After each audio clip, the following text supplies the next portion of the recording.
আসসালামু আলাইকুম সকলকে। সবাই আশা করি ভালো আছেন এবং আলহামদুলিল্লাহ আমি অনেক ভালো আছি। এখন যেহেতু আমাদের বিলের পানি নেমে যেতে শুরু করেছে, অর্থাৎ আমাদের যে চাষাবাদের জমি আছে জমিগুলো এখন জেগে যাচ্ছে, যার কারণে জমিগুলো এখন পরিষ্কার করতে হবে, মানে চাষের উপযোগী করে তুলতে হবে। যার কারণে আজকে জমিগুলোতে যে কচুরিপানা আছে, মানে আমাদের এদিকে আমরা কচে বলি, সেগুলো আমরা পরিষ্কার করতে যাচ্ছি। আর এই সময়টাতে বিলের পানি যেহেতু নেমে গেছে, তাই কম বেশি সবার জমিতে এই কচুরিপানাগুলো আছে, যার কারণে সবাই এই মুহূর্তে কচুরিপানা তুলতে ব্যস্ত। আর আপনারা এখন দেখতে পাচ্ছেন যে ওইদিকে শাপলা ফুল ফুটে আছে। যদি আমরা আরো সকালে আসতাম তাহলে আরো সুন্দর দেখতে পেতাম।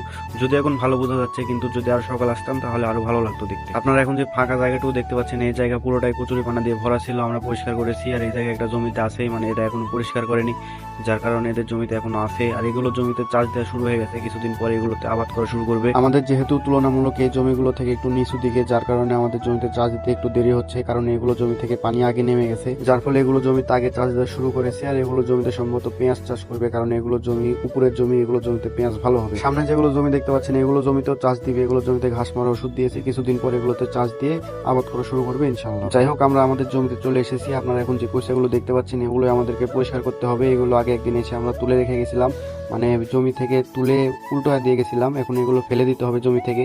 আর এই জমিতে অনেকগুলোই ছিল, পানি থাকা অবস্থায় আমরা এগুলো সরিয়ে দিয়েছিলাম, কিন্তু কিছু থেকে গেছে, সেগুলো আমরা এখন ফেলে দেবো। আর আমরা এগুলো ফেলার জন্য একটা ডালি এবং একটা চট নিয়ে এসেছিলাম, যেটা দিয়ে আমরা এখন এগুলো ফেলে দেবো। আর উপরের সাইডে একটু বেশি আছে, কারণ পানি শুকায় গেছিল, এগুলো আমরা ফেলে দিতে পারিনি, যার কারণে উপরের সাইডে বেশি ছিল, নিচে হালকা ছিল, মানে পরে চলে আসছিল, ওগুলো ফেলে দেবো। আর সেই কাজ করা যেহেতু আমি ক্যামেরা স্ট্যান্ড নিয়ে গেছিলাম না, যার কারণে আমরা ভিডিও করতে পারিনি। তো কাজ শেষ হোক, তারপর আপনার সাথে দেখা হচ্ছে। আলহামদুলিল্লাহ আমাদের এগুলো জমি একবারে পরিষ্কার করা হয়ে গেছে। আর আমরা যখন পরিষ্কার করা শেষ হয়ে গেছিল তখন একটু রোদ কমে গেছিল, মানে কাজও শেষ হয়ে গেছে, রোদও কমে গেছে, কিন্তু যখন কাজ করলাম তখন অনেক রোদ ছিল, যার কারণে অনেক বেশি গরম লাগতেছিল। যাই হোক, আপনাদের সাথে একটা কাহিনী শেয়ার করি। মানে কানিতে যখন কুচিগুলো ছিল তখন বোঝাতে তোলার সময় আমি হাত দিয়ে তুলতাম, তো আব্বা আমাকে বললো তুই একটা লাঠি দিয়ে এগুলোকে সব এক জায়গাতে জড়ো কর, তারপরে আমি এগুলো একসাথে তুলবো না। আমি মাত্র হাত দিব, ওই সময়টাতে আব্বা বললো যে লাঠি দিয়ে এক জায়গায় জড়ো করতে। আমি যে লাঠি দিয়ে এক জায়গায় জড়ো করার জন্য প্রথমে লাঠিটা দিয়েছি, আর একটা সাপ বের হলো। তো এই নিয়ে দুইটা সাপ ওই জায়গায় বের হয়েছিল কাজ করতে করতে। তো আমাদের কাজ শেষ করে একটা জমিতে যাওয়ার কথা ছিল, কিন্তু যেহেতু শুক্রবার ছিল, নামাজের দিন, যার কারণে আমরা ওই জমিতে যাইনি, ওটা আমরা পরিষ্কার করবো। আর এই জায়গায় দেখিতে পিচ্ছিগুলো কয়েকটা মাছ মারতেছিল, খুব ভালোই মাছ পেয়েছিল। আর আমাদের যেহেতু নিয়ত ছিল যে দুইটা জমিতে একসাথে পরিষ্কার করে আসবো, কিন্তু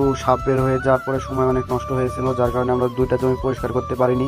শুক্রবারের দিন ছিল, যার কারণে আমরা দুইটা জমি পরিষ্কার করতে পারিনি। একটা জমি পরিষ্কার করে আমরা বাড়িতে চলে আসছিলাম। তো আজকের ভিডিওটি আর বড় করছি না, আজকের ভিডিওটি এ পর্যন্তই। আপনারা সবাই দোয়া করবেন আল্লাহ তাআলা যেন আমাকে সুস্থ রাখে এবং আমাদের কাজে যেন বরকত দান করে। একটা কথা বলে নিই, যারা এই ভিডিওটি ফেসবুক থেকে দেখছেন তারা অবশ্যই পেজটিতে ফলো দিয়ে রাখবেন, এবং ইউটিউব থেকে দেখে থাকলে চ্যানেলটিতে অবশ্যই সাবস্ক্রাইব করে রাখবেন। আপনাদের সাথে দেখা হচ্ছে পরবর্তী নতুন কোনো ভিডিওতে। সে পর্যন্ত সবাই ভালো থাকুন, সুস্থ থাকুন, আল্লাহ হাফেজ।